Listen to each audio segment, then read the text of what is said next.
Brad, lovely to meet you for the first time after chatting online and not actually seeing you, and doing sort of research and getting a bit of an understanding of who you are and what you've been doing. I find it amazing that you started writing at a very early age, you started drawing at a very early age, you've traveled most of this planet. My first question, what drove you so passionately to draw, write, travel, explore, and not just explore peripherally, really deep dive into things? What made you get to that point? That's pretty much my life story, and travel has a very large part of why I've done what I've done and who I am as a person these days and what I do for a living, and the books I write now and publish and produce for CCC Publishing. And part of that travel was down under to Australia. I spent about 6 months and backpacking and hitchhiking a lot of the way from Cairns up in Queensland all the way down through Brizzy, and lived a month in Sydney, and then took a bus to Adelaide, and then hitchhiked from Adelaide all the way out to Kalgoorlie, and then a friend took me to Perth where I flew out. And so travel was just such a big, important part of my life that I can reflect back on now, as well as use that information in my books. So I did a series of books on sacred places around the world, and went to about 80% of them. Sacred places in Europe guidebook, sacred places in North America, and even published another woman's book on goddess sites around the world. So travel has been really just instrumental in my career choice and what I'm still doing 30 years later after I founded my publishing business called CCC Publishing, and the website .com, 3 C's in one word. And there's all my books you can see, and then all the other authors that I publish, including Laura Eisenhower, Leo Lion-Zagami, Michael Jaco, and several others. So that's kind of my wheelhouse there, Anthony. That's what I'm up to and what got me to the position I'm at. Yeah, look, it's really cool because we say GANs rather than the way you said it. GANs. With the R in there, that's silent. Yeah, there's a bit of an R. We'll save that for Pirate Day. But anyway, the connection with Australia, yes, you're backpacking around. Were you actually doing any sort of research, or you were just sort of following your heart space and just going where you needed to go? Well, kind of unknowingly, but had I known what I know now, there's certainly other places I would have sought out and tried to go and visit.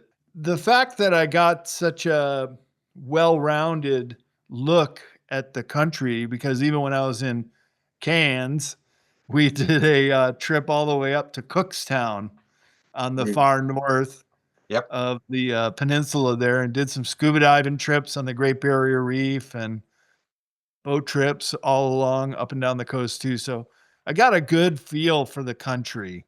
And now I'd be certainly more into the Aboriginal rock art, Ayers Rock and Uluru, around there, the Olga Mountains. I would love to just go out there and camp for a week or two, as well as more in Western Australia. I only barely scraped the surface in Perth, just basically being dropped off at the airport and having to fly out the same day. Really love that remoteness, but also the Mediterranean climate of Southern Australia and kind of the surfer, happy-go-lucky attitude of Australians. Still great admiration there. You know, it's changed a lot, but places like Uluru or Cacciaturla, Western Australia, there's so much stuff, especially up along the Canning Stock route. The history here is phenomenal. So if you decide you're going to come back to Australia at any time, let me know. It's I've spent the last 30 years writing and traveling around Australia and some places around the world, and photography, that sort of thing. So love being out in the outback. I will take that in mind if I ever come back. I'd love Uh, to explore the outback. That sounds amazing. Yeah, it is. It's a beautiful place, and the more remote it is, the better. A lot of sad stories and interesting stories that then I guess it'll be similar to a lot of places in America with settlement going through the West, all that sort of stuff, back in the day. Some of the questions that we sort of want to talk about, and obviously you got a lot of books and you can have a big, broad knowledge of some of those things. Antarctica absolutely fascinates me. I haven't managed to get there yet. But there's a lot of talk going on about Antarctica at the moment, and the strategicness of it, some of the hidden history that most of us aren't talked about. Antarctica is not that far from where I am in Melbourne, to be honest. Give us a bit of a clue, a nice rounded view of what your thoughts are in that space. Well, I had the great opportunity of going down to Antarctica about 7 years ago. It'll be 7 year anniversary in January. And I was on a sailboat for 26 days with 13 others, two other Americans and 11 Polish passengers, including the captain, the cook, then the co-captain. It was just an amazing journey to spend a full 15 days in Antarctica.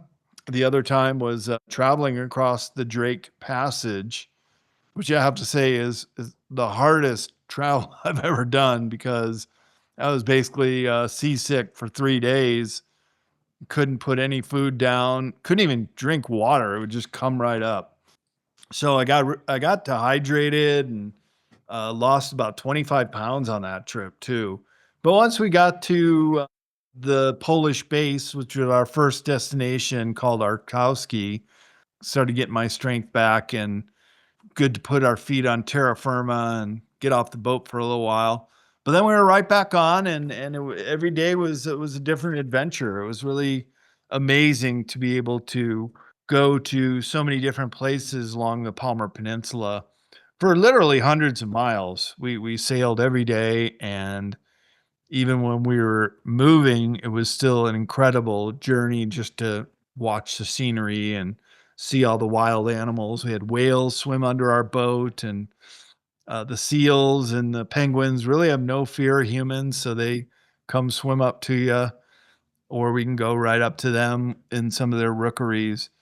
So really, so many different things. But in that time, I started writing my first conference presentation, which I've delivered probably close to 100 times at conferences now, called The Mysteries of Antarctica. Now I've got a new book called The Secrets of Antarctica that took me about 7 years to complete. It's just shipping out of the printer today, and the ebook is available on my website. And then also to have the opportunity to give my next conference presentation, which will also be called The Secrets of Antarctica, mainly about how the Germans navigated under the ice and established their New Berlin base and other places. And just had this incredible opportunity to work with a research assistant in Europe.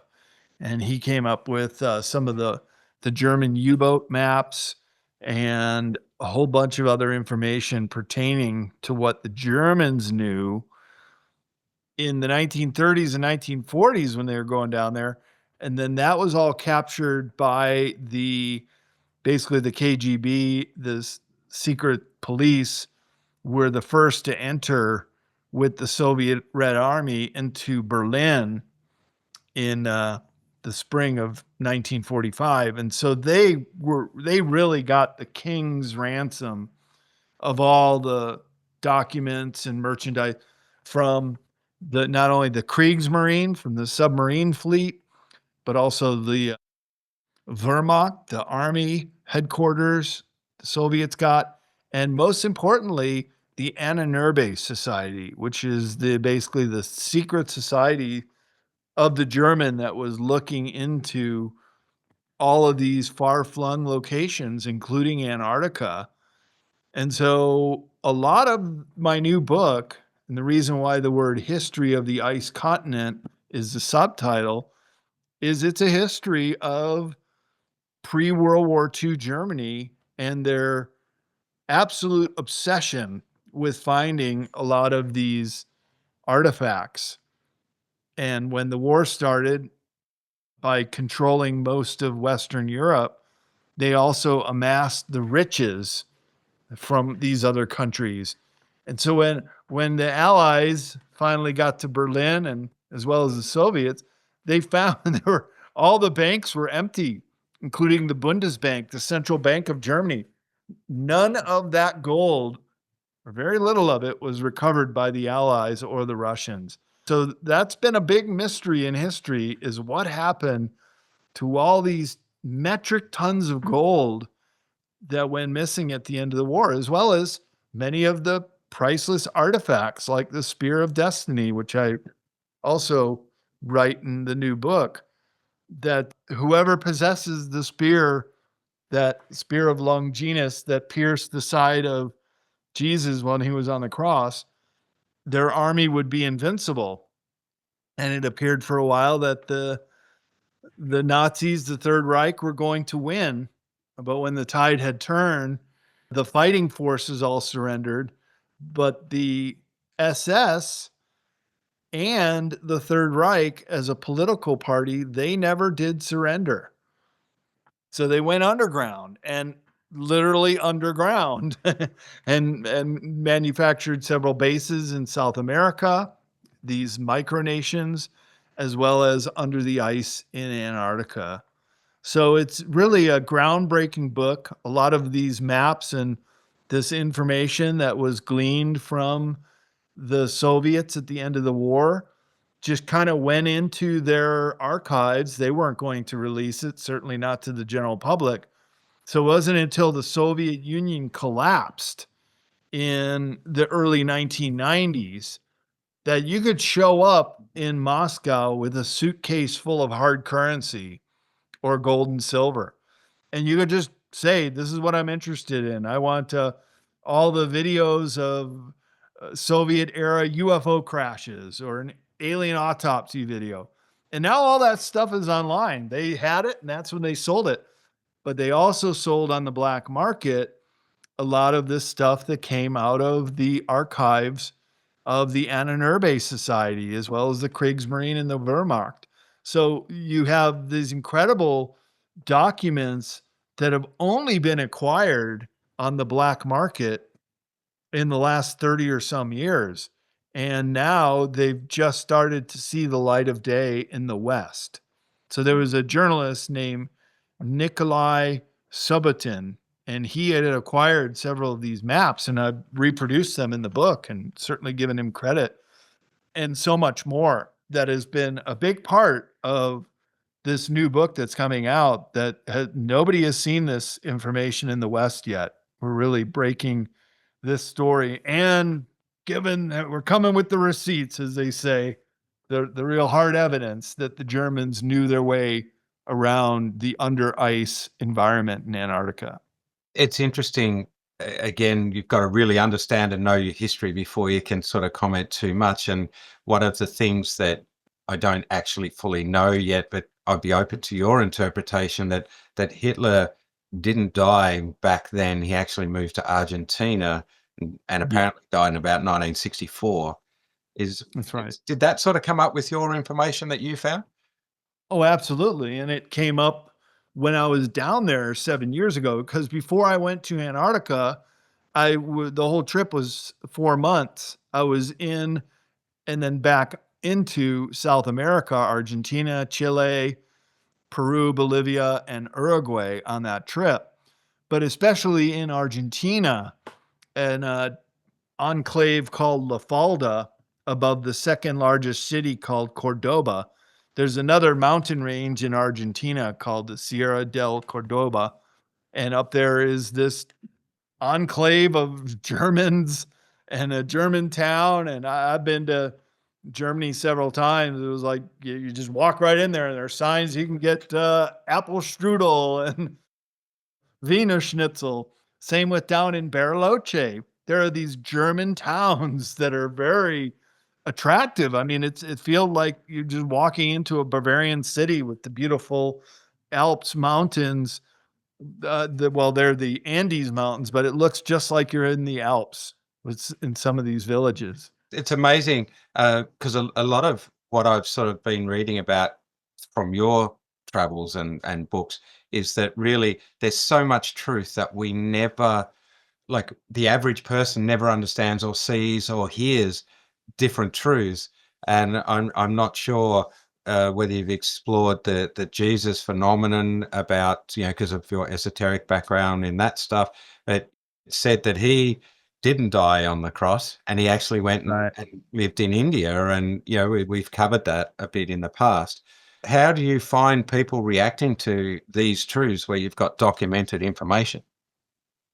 That's what happens when you're a researcher. You just have to follow the evidence and the information where it takes you. And sometimes you go down these roads that you didn't expect or that are pretty dark. But nevertheless, to be true to being a real good researcher, you just have to let that story evolve the way the research and the material that you come across unfolds. It's really not really up to the researcher or the journalist to make anything up or to make any kind of assumptions either. It's just for me, it was regarding these maps and this statement I'm making about the Germans knowing their way under the ice in Antarctica is all based on the evidence that we've uncovered from primarily from Nicholas Subotin, but there has been others that we've uncovered, including what is called the Orion file that went to the desk of Stalin himself when they started to get through all this material that they got from the Ananurbe Society. They produced a report from the KGB directly to Stalin himself, stating how advanced much of the German science as well as geoscience. So most of the Orion file has to do with the hollow earth and how the Germans had their own interpretation of that based on what they had gathered in Tibet in the 1930s. So that's also a big part of this. And there's a chapter in my new book about the hollow earth or inner earth, which could also represent what's under the ice. Because one thing I often say in my presentations and show pictures and slides to this effect is that Antarctica is the most volcanically active continent in the world. So 14 active volcanoes, some in a state of eruption all the time, others still steaming up, but 93 known geothermal formations. So you have all these heat vents and volcanoes and hot spots all around the continent, including under the ice. So you have the propensity to have very large under the ice domes that are actually warm and sheltered from the terrible cold and winds on the surface. So you have the makings of under ice bases, or you could call it inner earth, but it doesn't even have to be below the surface of the mantle of the earth itself. So I'm still kind of wrapping my head around it because in the Orion files, they do show, and I reproduced one of their diagrams of the Ananurbe, who showed a central sun in our earth, as well as the oceans that flow around the two toroidal holes in the North Pole and the South Pole. So it's just really fascinating information. As I said, I'm still trying to figure out how this could even be possible on our Earth. But then you have books like The Smoky God, who is this Norwegian son and father in the book, a nonfiction book, sailed into the northern vortex opening up near the Arctic Circle, perhaps close to the North Pole. And they went through this inner earth, and the whole book is a story on it. I quote some of it in my book, and eventually pop out in the South Pole. They're not on the surface yet. They're still under the ice when they get to the South Pole, and they're interacting with the civilization and the culture down there. who the Nazis also encountered. Now they prefer to be known as the Antarctica Germans. They dropped the Nazi nomenclature after the war. That just Yeah, we talk about never let the truth get in the way of a good story, going back to what you originally started. And yet I wonder, with so many different books and movies and things where Indiana Jones talking stories here, at how much basis of truth is the fact that he was researching what was going on with the Germans, trying to find this product or this piece of, like, the Spear of Destiny, that sort of stuff. And yet here you are citing somebody else that's gone off and done this, like, journey through the center of the earth, Uh, it's sort of like sometimes you've got to look to that almost fantasy side of things because there's truth hidden in it somewhere. And I find that really quite fascinating when we talk about how much truth is actually out there, and what people perceive of it. Jumping back, and this is something about the truth embargo breaking point, talking about what's being suppressed. And we can look at AI, we can look at advanced technology, we can look at a whole lot of things. What are your thoughts on that side of things? Because that seems to be a very big thing at the moment, with asteroids heading our way that people are saying it's a spaceship, and we've got all sorts of different things going on. AI is taking on a world of its own. How do you see all that? well, that's a tough nut to crack, Anthony, but I'll take a shot at it. Yeah, AI, it's really interesting as we see now with ChatGPT and even on Facebook and all the other social media, you can then just ask a question to AI, or if you wanted more information about a certain post, you could say, "Give me the history of XYZ," and it'll pop right up. It's really fascinating. So right now, AI is primarily a language program. It hasn't quite gotten into government or the military in such a way that it's making its own decisions. And that's when things start getting scary. Although some drones are now programmed to take out a human target. So that's kind of like the robot wars have just started. I often refer back to the great science fiction writer Isaac Asimov in his book called I, Robot, where he gave the laws of robotry, what they would be allowed to do and what they are not allowed to do. And number one law is you are not allowed to harm humans. You can't hurt the host. Well, I guess we've already crossed the Rubicon on that one because it's already happening. If it's AI is the intelligent power behind these drones, then they're being used in a military capacity and already killing people. So that's the slippery slope we're could be possibly going down at this point. I would like to think that we're going to keep it in check, though, and not allow it to take over. Because another thing about AI right now, as an strictly as a language program, it's having the effect of starting to dummy down certain people. People in school who rely on it, who could just do their term paper at the stroke of a few keys and just saying, "Give me the information on this." And so they're not doing their homework. They're not doing their research. And even in book publishing, I notice now they're asking, when you submit a book on Kindle, was any part of this written by AI? Even book review publications will say, "We do not accept any books that are written by AI." And you get books like the day Charlie Kirk got shot, there were already half a dozen books written about his life. How can you possibly do that in a matter of hours and a completed book on the market unless it's written by AI? So we're already there in many of these accounts. The really life altering and perhaps planet Earth altering hasn't happened yet, and I hope it doesn't. But we certainly need to have the philosophical discussion like Isaac Asimov had and said, what are we going to allow this to do?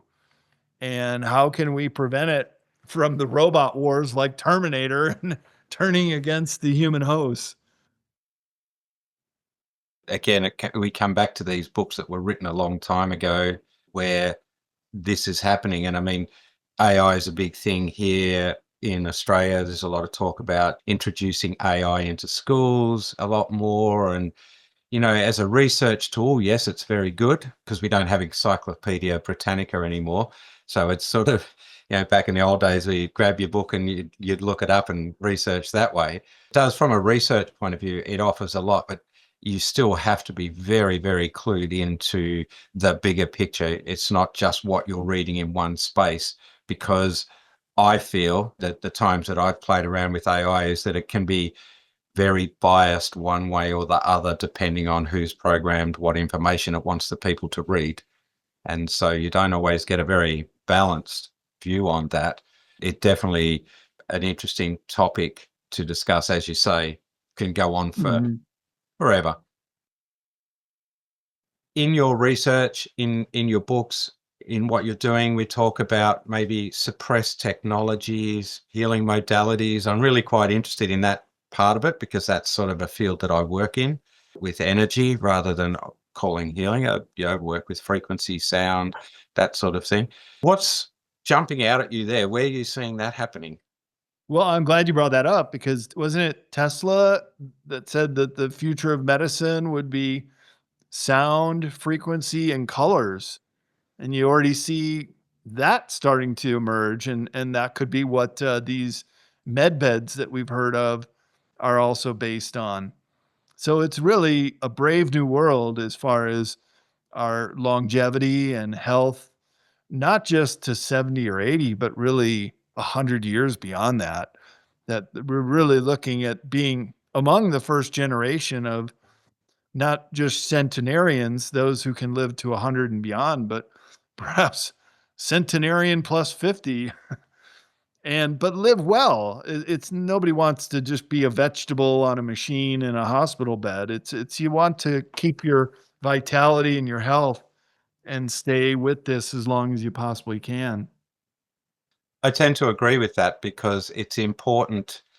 Like, as a race, seem to be getting older for longer now. So we're living into our 70s, 80s, 90s. But prior to modern pharmaceuticals and modern agriculture, and whether, you know, we want to call it big pharma, big agri, whatever, doesn't matter.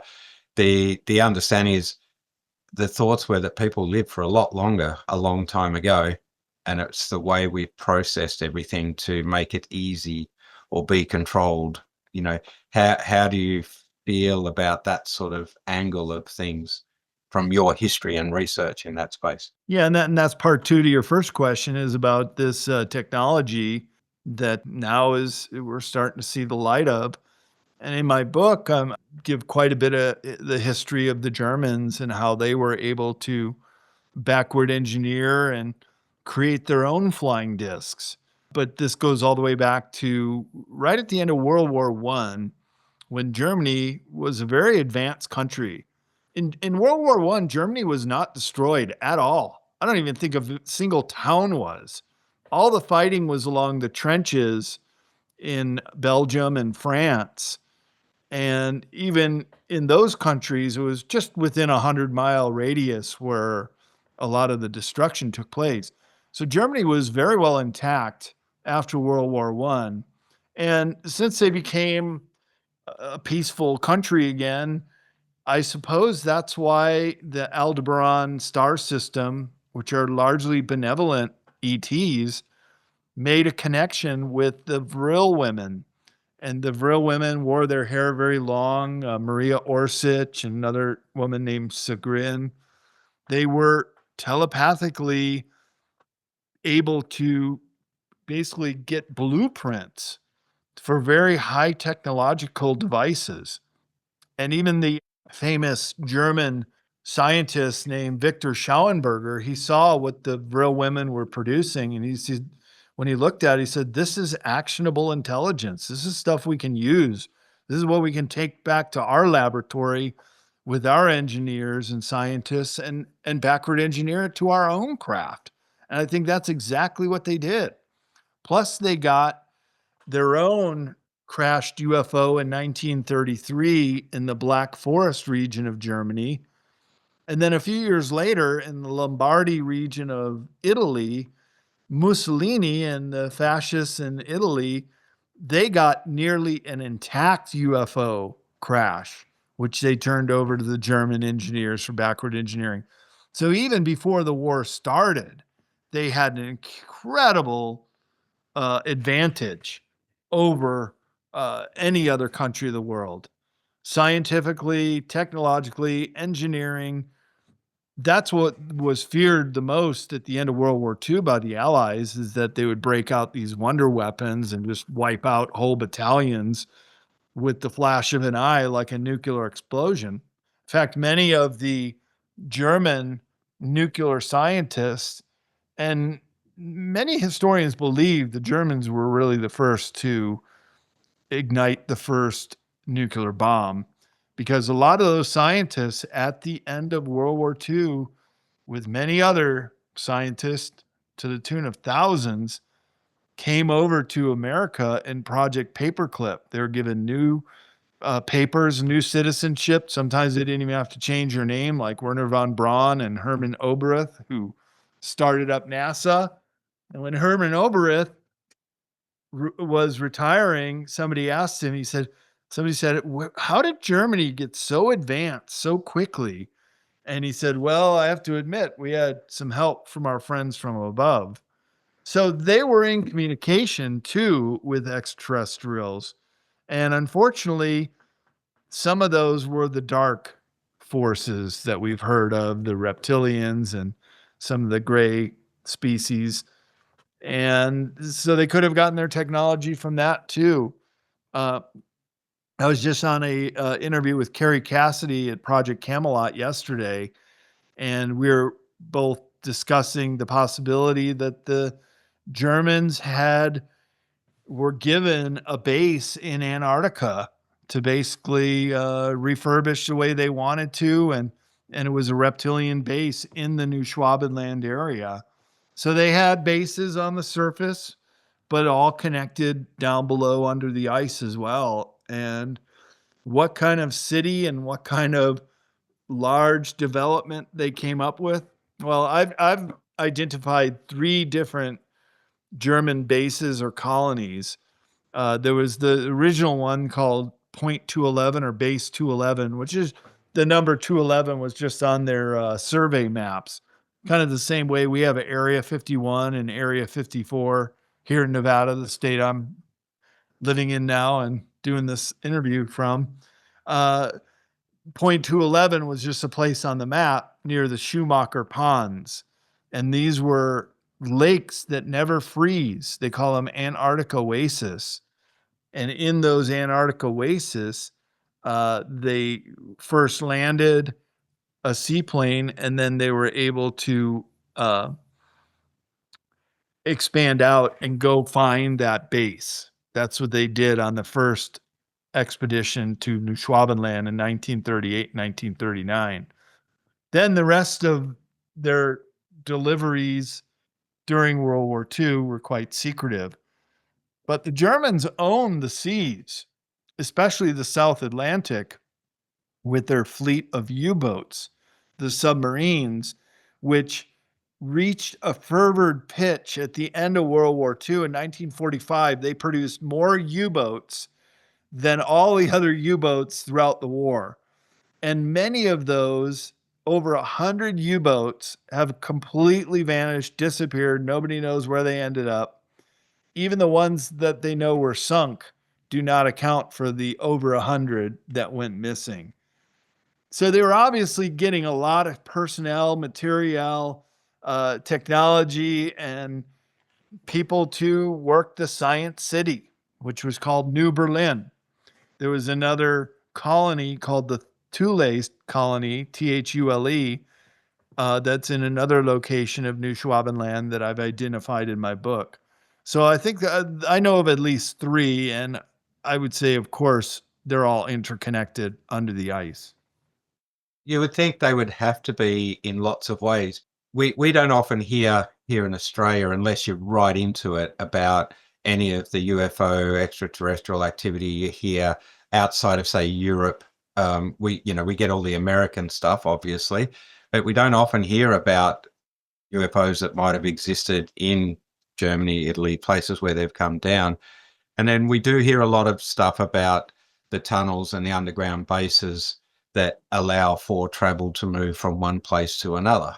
And, we refer to them as bombs here. There is obviously a lot of interconnectedness underground that we're not seeing, and the UFO or the extraterrestrial impact on this planet is obviously a lot bigger than the average person would even consider. Absolutely. Well, keep in mind, Antarctica is the 5th largest continent in the world.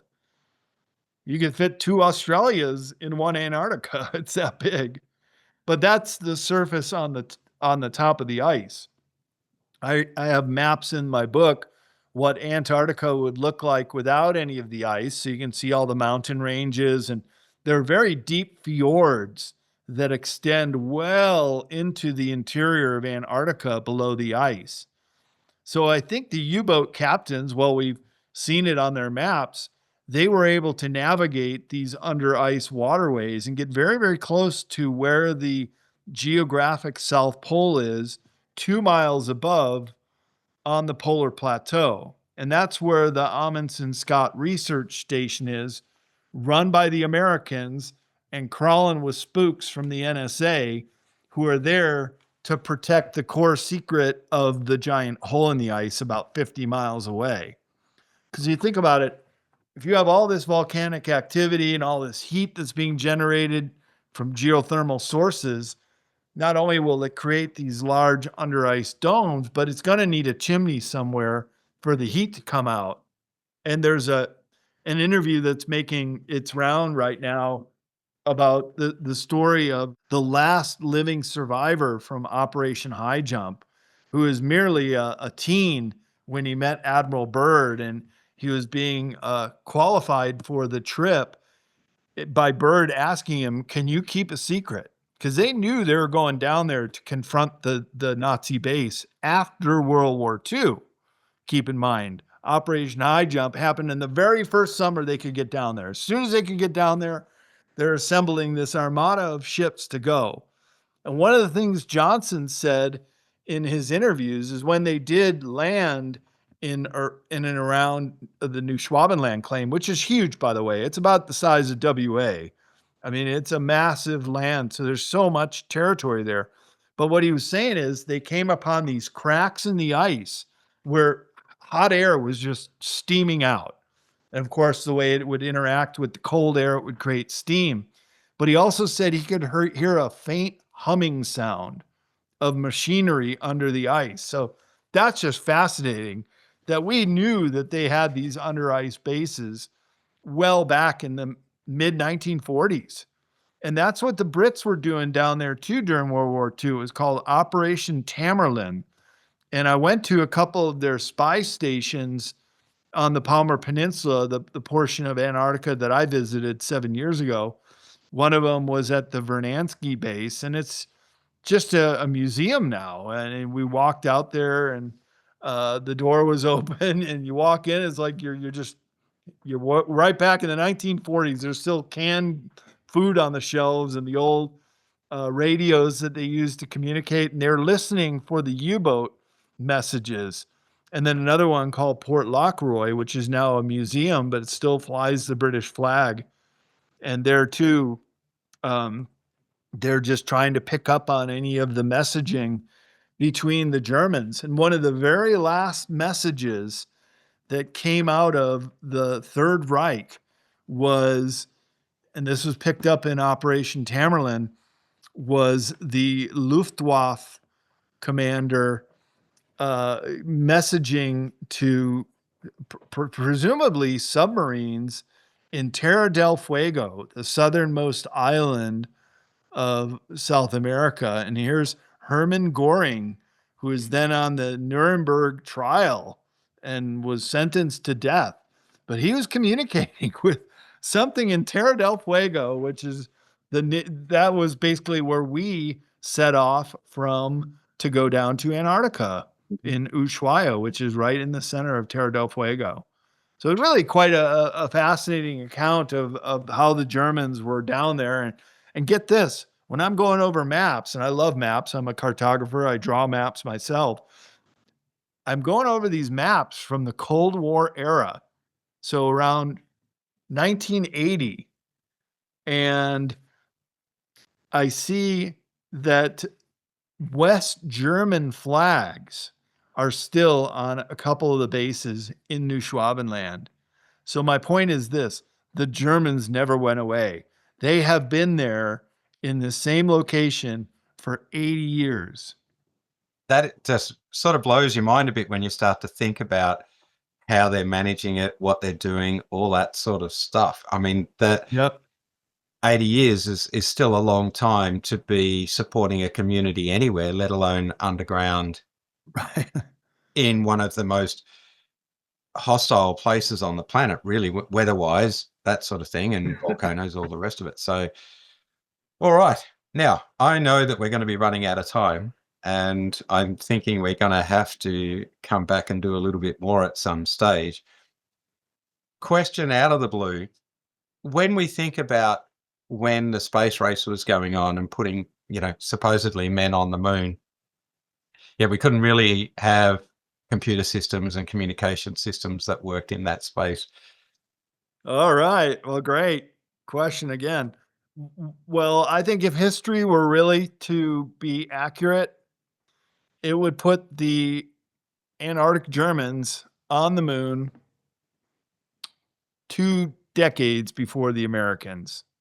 So I think they had landed on the moon in the 1940s. They certainly were working on the dish shaped technology that could go into near Earth orbit or even to other planets. So when our first astronauts were coming around the dark side of the moon, and I write about this in my book, Future Esoteric, and it's also in Beyond Esoteric because it's so important that when our first astronauts, Neil Armstrong and Buzz Aldrin, were the first and second man to walk on the moon, and there was another man named Collins who stayed with the orbiting craft while the other two went down to the moon. But all three of them saw a swastika-shaped base on the backside of the moon. And at the time, they were talking to Houston that if you had a ham radio in 1969 during the Apollo 11 trip, you could pick up on it. And and some people have a transcript of what was said. And so one of the key words that they use to identify anything extraterrestrial is the name Santa Claus. Why, I don't know. But but they would say, "Oh, sir," when they were going over the backside of the moon, we see another one. Santa Claus is here, and they're huge, and they're describing the cities and the activity and this Nazi base on the dark side of the moon, which, by the way, never ever faces the Earth because we're spinning around, but all the while the light side of the moon is always facing us one way. So you never, ever, from the surface of the Earth, can see the dark side. And so, what a place to hide either an extraterrestrial base or, in this case, a Nazi base. But again, the backstory of that moon base was it was donated to them. That the reptilians said, well, here's a defunct base. You can have it if you can get there. And I think they did, as well as the one in Point 211. Interesting, because there's been a lot of talk over the years about the moon being a base station. And so, anything, again, we haven't really been back to the moon to explore it that I'm aware of. I could be miles off that mark, but unless you know something I don't. No, I think you're pretty spot on there. What do you think about disclosure and that bigger picture that's happening around us at the moment? It's a big topic. It is a big topic indeed. And I would say disclosure has been a slow drip, drip, drip for the last decade. It's now turning into a pretty steady trickle. And I think the dam is right about to burst. And especially with this entry of the Three Eye Atlas, which is not showing characteristics of being a meteorite, that it is slowing down and speeding up and changing direction. And it is going to have its closest apex with Earth right around middle, late December. And if amateur astronomers are able to pick it up and see the details of what it is, by most accounts, it is some kind of alien mothership craft. Hopefully, it's not going to do any kind of malintent with planet Earth or any kind of Project Bluebeam fake alien invasion, that it's just a flyby, but it could be that it does trigger the entire disclosure movement, whereas amateur astronomers can take pictures and videos of it. Well, NASA just did their press release yesterday and just basically says, oh, it's a big nothing burger. But the pictures they released are absolutely not close ups at all. So just consider that NASA has the photographic technological ability to pick up the grains of sand on Mars. Yet the best they can do is offer these grainy, nondescript pictures of just a blurry light in the sky. That's the best you got. So it does appear that NASA is never a straight answer, and they're not going to have any part to do with disclosure, which is too bad because they should be the ones responsible for alerting the people on Three Eye Atlas. I think it is amazing from the point of view that exactly that they can get amazing photography. They keep showing stuff. When it comes to hiding things, again, I go back to what we see in the movies and we're fed in the media. It's all about, oh, yes, but it's not going to happen. It's not going to happen. And then in the background, everybody's doing everything to save the planet sort of thing. I sort of felt probably a couple of years ago now that in the world that I work in, which is the metaphysical world of something's put in front of you, what does it actually mean in a different sense to the physical?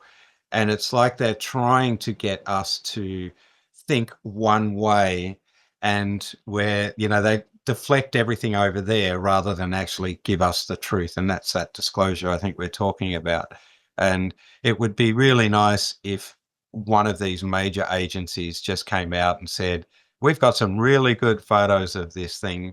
We can show you moving, turning, da, da, da. We know what it looks like. We know what it could be. As you say, let's hope they're not coming here to destroy the planet as we see with malintent.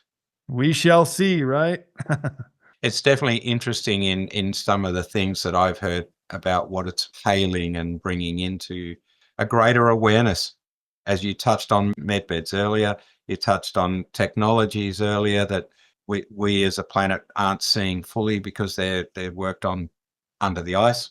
So it's going to be interesting to see where this future really is heading. And a lot of people around the planet are depressed, and a lot of people are suffering from cost of living and the wars that are going on. There's a lot of deaths. So it's very easy for people to be feeling that way. And what I've heard about this is it's bringing in a different energy, a new energy, one that's going to be more enlightened, more open. My belief, my hope would be it's exactly that. I would just say to everybody that's feeling that way, just hang on. This is the most exciting time to be alive, I'd say, in human history. The technological breakneck speed of everything around us, plus the prospect of living in the period of disclosure, it's what these are exciting times. And so hang on just to watch the show, if nothing else. But I believe we've all got a little skin in the game here, that everybody's part of this great awakening, and your mental abilities and projections are so much stronger than most people realize. So just having a consciousness that would be open to a meaningful disclosure and understanding these great changes that the human race is going through right now. And just to put it in perspective, think about the time that we live in right now, that we still have Stone Age people, human beings just like us, bleed red blood deep in the Amazon rainforest or in the highlands of New Guinea that are still living in the Stone Age, that are going to get their dinner from a blow dart tonight. And conversely, on the other side of the spectrum, you already have humans that are off planet in what Richard Dolan describes as a breakaway civilization. So we already have humans who are living and presumably even reproducing off planet. So we have really spanned the whole spectrum of what the human race is and this period. What a time to be alive. Absolutely. Just to wrap things up, when we're talking about all this ufology and other bits and pieces, Billy Meyer, how do you feel about him in that space? Oh, I've always had great admiration for Billy Meyer and certainly Michael Horn's helping get his information out there. And I've always had a very close affinity with Pleiadians more than any other benevolent ET race. And so any information I can get on the Pleiadians, I'm most grateful for. Right, that would lead us to a whole nother conversation. I would love to discuss that in more detail with you. And finally, what are your thoughts about beyond being human? Yeah, well, I guess that you could interpret that a couple different ways. Perhaps in my case, my affinity towards the Pleiadians is perhaps I spent a lifetime or many as a Pleiadian, and that's why I have that connection. So going beyond human is we really don't die. And in my book, Modern Esoteric, I go into reincarnation and body, mind, spirit, and how we are just, I like the bumper sticker that says, you're not a human having a spiritual experience, you're a spirit having the human experience. And that's what it seems like to me over and over and over again. And I suppose that's why a lot of people are having a hard time living here in this dense third dimensional reality with so much duality that's in your face in Earth. That's why I call it the prison planet. Escaping Prison Planet is the subtitle of my third book in the esoteric series, Beyond Esoteric, because in many ways it does. It's the constructs that have been placed upon us is the prison, not the beautiful gem garden of a planet that we live upon, but it's what other humans or perhaps even extraterrestrials have done to enslave the human race. And so now, for the very first time, I think we're able to shed those shackles from us and really live as sovereign human beings on this planet. We're not there yet, still going to take a little time, but you can see the opening salvos are starting already. Absolutely. I haven't really talked much about what I do and how I do it. I think we could definitely have some fairly deep conversations into that space. As much as life can be hard on this 3D planet, I think the unity or conscious unity that we all share because of the earth that we stand upon is something that is sharing that information. It's like an information highway of consciousness that we're all connected to. And I think that's what's adding, people like yourselves, Mr. Meyer and Horn and all these other people that are bringing an awareness to people. They only have to read it and just absorb. They don't have to do anything. They don't have to fight it. They just got to roll with it. And if they roll with it with positivity, the difference is going to be huge. Oh, I sure like the sounds of that, Anthony. And yeah, we could devote a whole show to that. I'm very, very interested in that subject as well. Well, why don't we pick this up in 2026? And I think we're going to see some major changes from now until then, especially what is going to happen with this 3-eye atlas near Earth orbit that is trajectory that it seems to be on. From now till then, we got a lot of interesting things that are going to be happening here on Earth. Absolutely. Brilliant. All right. Well, look, thanks again, Brad. Appreciate your time. 2026 sounds like a date to me. And we'll get together again and have a much deeper discussion into that whole esoteric side of life, which is what I live and breathe and teach and write about. And so Nice. it'd be lovely to catch up a little bit more in that space. If people are interested in my books, and Secrets of Antarctica is just releasing, it is available as a PDF ebook on my website. People want to know more about what I'm up to, projects I'm involved with, and my upcoming conference schedule. I'll also be in Germany in May next year, speaking at a conference with my research assistant, Frank, who's going to come to that. We're going to meet for the first time, and he's actually going to co present at the Ultimate UFO conference in Germany.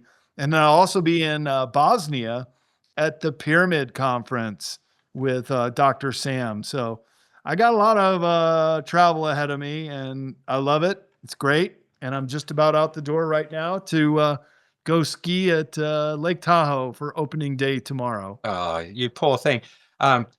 We need to make a date in Bosnia because I'll be there with Supernal magazine, Oh, representing Australia and spreading the word about what we're doing. So absolutely love to catch up with you during that conference period.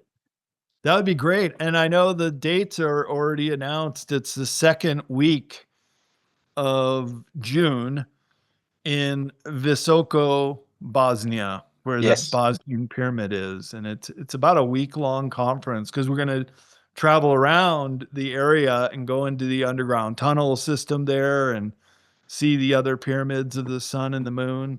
It's going to be great. it is. I'm looking forward to it. We're organising a readers trip, so we're hoping to get a few people from Australia to come across. And yeah, from the Great. 14th to the 24th, That's and it.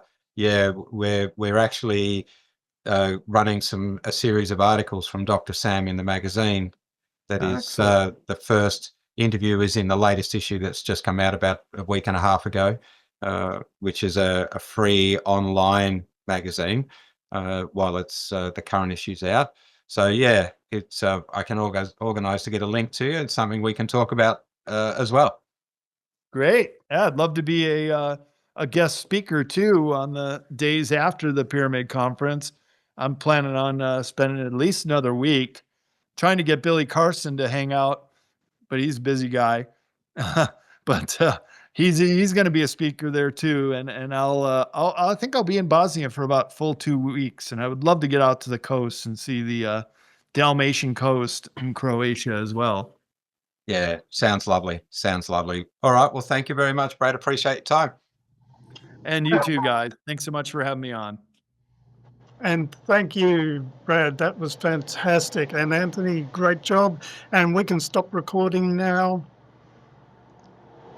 Excellent. I just want to say what a pleasure it's been to be able to have a chat with you and to hear some of your stories. I'm looking forward to doing a bit more reading now. The subject matter fascinates me a lot.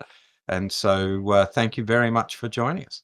Oh, you're very welcome. And just a shout out to all my mates down under. We're kindred folk, and so happy to have this opportunity to talk to you, Anthony. And certainly we'll schedule another one in the future.